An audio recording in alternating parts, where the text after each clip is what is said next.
Carol, I want to ask you about something that was in your book, which is on the day of January 6th, when the rioters were chanting, "Hang Mike Pence," the Secret Service told Pence he needed to get in a car and get out of the Capitol. And he said, famously said, "I'm not getting in that car." And at the time, when I read it, and a lot of people read it, it seemed like the Secret Service was trying to protect Pence, and Pence was saying, "No, I've got a constitutional duty here, and I'm going to fulfill it." Jamie Raskin, congressman from Maryland, member of the January 6th committee, in a recent talk at Georgetown, Raskin said that the committee had gotten evidence that would, quote, blow the roof off the House. And to explain that, he said he called Pence's comments about not getting in the car, quote, "the sixth most chilling words of this entire thing I've ever seen so far." He then elaborated on MSNBC, saying that he found the words chilling, quote, "because they were trying to remove him from the situation."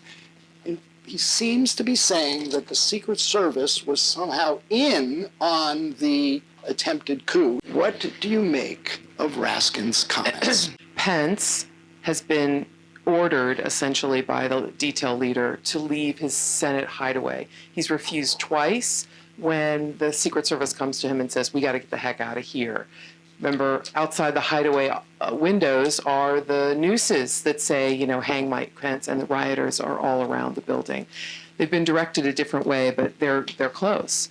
Pence refuses to leave. At this point, he's outraged. He is saying, "I'm going to stay here until I certify this goddamn vote."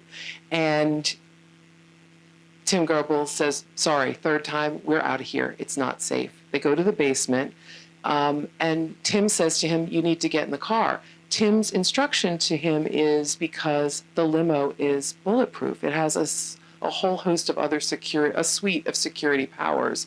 His goal is to get him in the car, another secure location.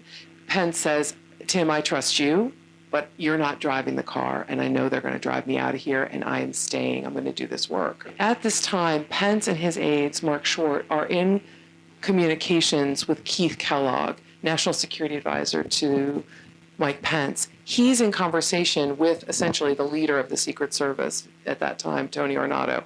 Kellogg is telling Pence's people in the Capitol, hey, they're considering flying him to Alaska.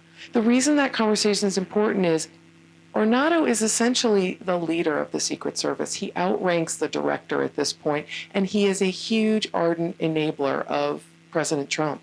Pence's people were suspicious about whether this was a security move or a get the Pence out of the house Well, when move. you hear Raskin saying what he said, does that suggest to you he's got some evidence that Ornato was in on it and was trying to remove Pence for the purpose of delaying the certification? I think there are a lot of possible things that Raskin had, and it did intrigue me what he said. His comments when he said, "blow the roof off the house," it's much bigger than that Pence moment. It's about a larger drama, information that hasn't become public yet that I think is going to be about Republican lawmakers and their role, along with others around Trump, to prevent this over and over again, including Marjorie Taylor Greene on January 17th wanting to declare martial law 3 days before the inauguration. That is a stunner to me.